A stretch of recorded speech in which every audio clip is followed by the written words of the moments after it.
Olha aqui, gente. Olha só, deixa eu mostrar isso aqui. Olha aqui, tá vendo? Húmero, escápula, que já teve outro nome, né? Omoplata, lembra? Pois é. Gostei, Eliana, você entende disso, né? E aqui a clavícula, isso aqui é parte do Arthur. Nosso diretor de recursos humanos, ele quer jogar no gol, toda vez ele machuca a clavícula. Mas isso aqui está na minha mão, eu não entendo nada. A Eliana está soprando, o doutor está me dizendo aqui. É que hoje é dia de saúde no Balanço Geral, e embora a gente tenha dito que estamos recebendo um ortopedista, e a gente vai falar mesmo de ortopedia, mas a gente não vai falar só de ortopedia, não. Falar de bursite também, né? Que atinge essa região aqui, que é uma coisa... Eu tive uma bursite, doutor, um negócio desagradável, dói pra caramba. Eu passei uma semana sem poder me movimentar direito. Além da dor, a imobilidade, né? Então, olha aí, vamos para a vinhetinha aí do quadro.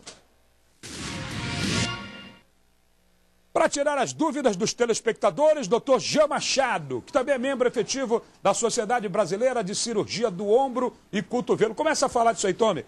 Tome que o ombro é seu. Boa tarde, doutor Jean. Boa tarde, Valdo. Boa tarde, telespectadores. A primeira coisa que eu queria deixar claro aqui é que esse termo bursite, que é um termo extremamente comum, a Sociedade Brasileira de Cirurgia do Ombro e Cotovelo, há pelo menos 10 anos, a gente aboliu isso do diagnóstico médico. Então, o termo técnico, na verdade, é síndrome do impacto subacromial. Então, a gente Como é que é, doutor? Síndrome do impacto subacromial. Deixa bursite mesmo. Bursite é mais fácil. É. Né? Mas, na verdade, isso mudou por um motivo muito simples. Bursite é a inflamação da bursa, que não tem só no ombro, tem várias articulações. É verdade. E a gente, no passado, acreditava que a inflamação da bursa era a causa do problema. Na verdade, a inflamação da bursa, que também faz parte da doença, ela não é a causa do problema. Então, isso melhorou nossa compreensão sobre a doença e a gente consegue hoje tratar de uma forma bem melhor os pacientes com esse tipo de problema. Bom, já tem gente na linha. Boa tarde para falar com o doutor Jean aqui no Balanço Geral. Boa tarde. Oi! Boa tarde, amigo. Tudo bom? Tudo bom. Pensei que seu telefone estivesse com bursite, rapaz. Quem Eu fala? estou com uma tendinite, então eu gostaria de saber se pode ser resolvido com remédio ou só com operação. Tendinite. Como é que você chama? Eu perguntei o nome, ele não se identificou, ele falou... Aqui é o Armando. Armando. Aqui do bairro do Marco. Armando, casa boa do tarde. professor. Armando, no ombro ou em que lugar que você está falando? Não. É no ombro. É no ombro? Sim. No ombro. Assim, Armando, a gente tem que primeiro ver exatamente o diagnóstico, porque a tendinite isolada no ombro é um diagnóstico extremamente raro. Normalmente o paciente, 60% a 70% dos pacientes que nos procuram com dor no ombro, o seu diagnóstico é de síndrome do impacto. Via de regra, essa doença, o tratamento dela é não cirúrgico. Então o tratamento é à base de medicação e fisioterapia. Mas isso depende de uma avaliação, porque existem vários estágios, são doenças progressivas, e esse estágio, de acordo com o estágio que você se encontra a doença, você vai partir para um tratamento ou para outro tratamento. É a primeira vez que eu ouço falar de tendinite no ombro. É mesmo raro, né? Além de ignorante que eu sou leigo, não conheço nada, né? Vamos pro telefone, boa tarde. Eu. Boa tarde. Quem é? É Jaqueline. Oi, Jaque, pode falar. Senhor, é que a minha neném, ela saiu pouco tempo do hospital e ela quebrou a clavícula. Só que lá no hospital falaram que não era um problema grave. Então eu queria tirar minhas dúvidas para saber se está com algum problema, porque ela já criou um calo ósseo na clavícula dela. Isso, Bom, Jaqueline, na verdade, essa ocorrência de fraturas durante o parto ela é relativamente comum e, via de regra, não é um caso grave. A criança, quanto mais jovem, maior capacidade de consolidação. Então, normalmente, o que num adulto levaria 2 meses, para um recém-nascido, algo em torno de 1 semana, 7 dias é suficiente para que ocorra a consolidação dessa fratura. Então, via de regra, não é um caso grave. A única coisa que a gente tem que preocupar é que, às vezes, acontece de associada a uma fratura de clavícula, a criança tem uma lesão no plexo braquial. E aí desenvolveu uma doença que a gente chama de paralisia braquial obstétrica. Mas se ela está com movimentação normal, essa é uma preocupação que a gente pode deixar para... Doutor Jean, Marta, do Guamá, diz que tem osteoartrose. Isso é um palavrão. Osteoartrose e que de vez em quando, sente dores nas articulações, mas não pode tomar anti-inflamatório. Ela quer saber qual é o melhor medicamento.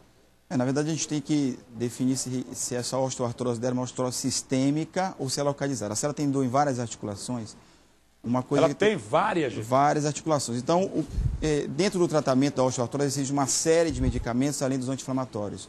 Existem os analgésicos, existe hoje uma série de medicamentos que são chamados antiartrósicos. Então, isso, na verdade, necessita de uma avaliação. Tem que ser feito um exame físico minucioso, exames laboratoriais para você definir exatamente que osteoartrose esse paciente tem. E aí, dentro dessa definição, ver se tem alguma articulação que é mais comprometida que outra para você poder direcionar o tratamento para essa articulação. A Renata da Batista Campos caiu e está 7 dias com o pé dolorido. Disseram para ela usar bolsa térmica. Uns dizem que o frio ajuda na dor e outros dizem que é o calor.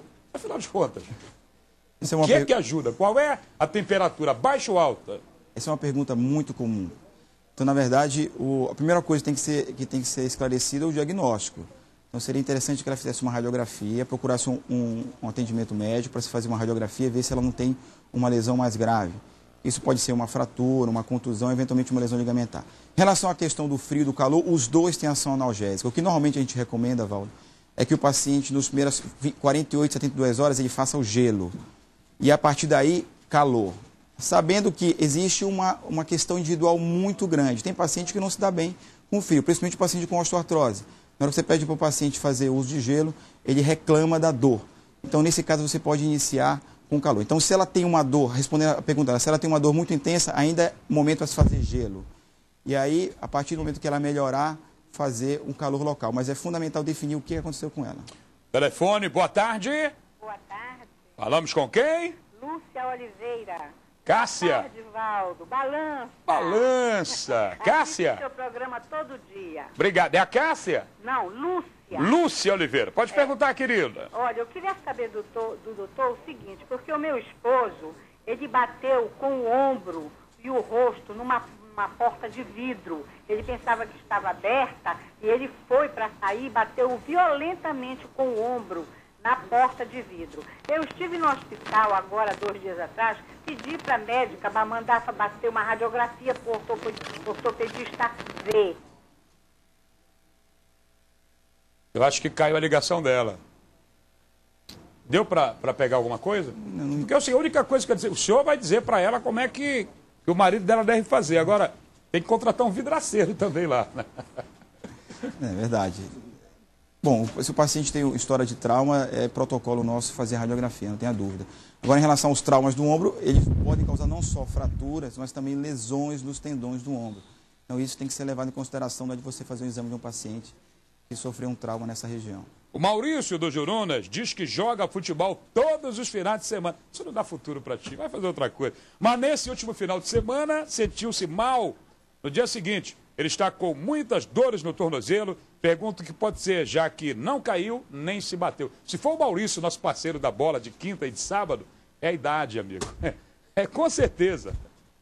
É extremamente importante saber a idade do Maurício, porque de acordo com a idade você vai pensar em um diagnóstico ou outro. O que pode acontecer sem trauma, existem algumas lesões osteocondrais, que a gente chama, que podem ser causadas por traumas repetitivos. Ainda uma dor de sobrecarga. Se o Maurício tem uma articulação previamente doente, por mais que não sintomática, ele pode ter uma dor de sobrecarga. Se o Maurício tem uma artrose, por mais que leve, após um esforço exagerado, ele pode ter sim uma dor nessa articulação. E o Maurício ainda paga para os outros. O sargento lá do Exército, hoje é dia do soldado brasileiro. Um abraço a você, soldado brasileiro. O sargento Gilmar lá do Exército chutou para cima e ele falou: sargento, vai limpar fuzil, dá paga. Telefone, boa tarde. Boa tarde, Valdo. Tudo bom? Quem fala? Tudo bem, é a Cristina daqui de Coraci. É? A Cristina daqui de Oi, Coraci. Cristina, pode perguntar, querida. Eu tenho uma criança de 2 anos, eu já levei ela no ortopedista. E ele diz que o pezinho dela assim é meio para dentro. E ela cai muito. Queria tirar mais dúvidas. E o médico diz que não é nada. Sobre a questão da deformidade nos pés da criança, é extremamente importante fazer um exame físico para você ver se não se trata de uma coisa que a gente chama de pé torto congênito. Provavelmente não se trata, pelo que você falou da consulta que você levou ao ortopedista. Mas uma coisa importante é o seguinte: no que diz respeito à marcha, ao andar da criança, o andar da criança ele passa a ter uma maturidade próxima do adulto por volta de 3 a 4 anos. Então, O relato que os pais trazem para nós de queda durante o andar, isso é uma coisa relativamente comum em função da criança ainda não ter atingido a maturidade na sua marcha. Então, quanto a isso, não precisa preocupar. Agora, é claro, seria interessante fazer um exame físico minucioso para ver se, por acaso, não existem outras deformidades que justifiquem essas quedas frequentes do seu filho. Doutor Jean, obrigado pelos seus préstimos aqui no Balanço Geral. Obrigado, e eu estarei sempre à disposição do Balanço Geral para qualquer outro esclarecimento.